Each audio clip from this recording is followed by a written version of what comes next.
Well, Apollo made the transition from the pool to the ice rink, and guess what? We're going to do that too. We're going to go from flooding to icy mix as we head through the day tomorrow. It is going to be a very, very important day for people to pay attention to what is going on outside. Yeah, we're going to have changeable conditions by the hour tomorrow, especially later on in the evening. Betsy, that was a great transition, by the way. I'm still blown away by I'll take the rest of the night off. I think that makes Matt our Apollo Ono. Yeah, that's it. Gold medal forecast and go. Yeah. We'll see. All right, so let's get into it. A couple things you can do this evening. It's nice. Get outside. Might as well go to work while you're outside. Clearing the drains away. We've got all this rain coming in, melting snow. That's going to help to have less standing water. And as we've been talking about last couple days, we're going to have a lot of ice after this. All this water content that we have is going to refreeze as we get into Thursday night and Friday, making quite the mess around here. Look at temperatures, mid-50s outside. It is so nice with that wind tapping into this warm air mass, 60s and 70s down to the south. Look at the change, though. Remember, we've got system bringing the warmth in. We've got another system bringing the cold in. All that marries up, and that's where we have problems. We're going to have lots of moisture coming overhead, and as that cold air builds in, it turns wintry back behind it. But here's our cold front, still well off towards the west. The rain just now getting going on the leading edge of this back towards Chicago. As we mentioned, top of the broadcast, numerous watches and warnings out.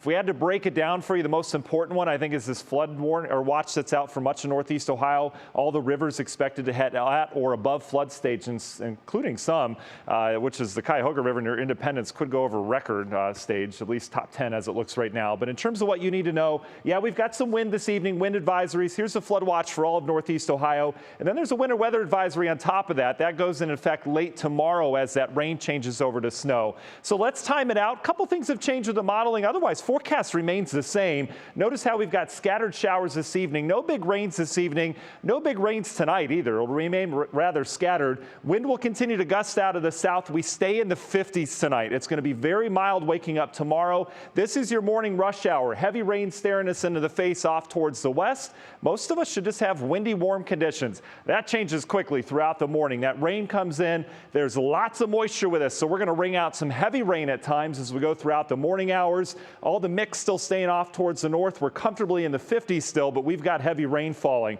As we go into midday and early afternoon, that's when the cold air starts to build into the system. We're still in the 50s with heavy rain south, but look what happens along the lakeshore. Remember, we've got some ice out over the lake. Cold air mass starts to come in. Temperature is going to go from 50 down into the 30s in a matter of an hour or two in the afternoon, and we're going to watch that cold air slowly build south. When that cold air comes in, we're going to change rain over to some sleet and freezing rain. This is where things get tricky along the lakeshore. This is that evening rush hour, perhaps an icing situation going on across a good portion of northeast Ohio as temperatures continue to drop. That evening rush hour looks slick. After that, we bring in a little bit of light snow to coat things off, and then we're in the teens with clearing conditions on Friday. Could get very messy for that evening rush hour tomorrow. Keep that in mind. How much rain? Lots. 1 to 2 inches. In terms of icing, does look like we're going to get some pretty decent icing around here as well. Again, in terms of sleet and freezing rain. And then in terms of snow, not a whole lot, but look how close the heavy snow is. Could get some decent totals out towards the west, but snow is not going to be the big deal with this. In terms of tonight and tomorrow, we're dealing with the flood potential, and then it turns wintry after that. Should clear things out quickly Friday. Remember, we're going to have slick surfaces out there. Union Home Mortgage 7-day forecast. The temp tumbles on through Friday. Weekend, a little bit of snow on Saturday, then we rebound nicely into next week. Should be out of this before we know it. There's so much to focus on. Man, that's a lot of information. Just please, folks, stay up on the latest because we'll continue to keep the updates coming.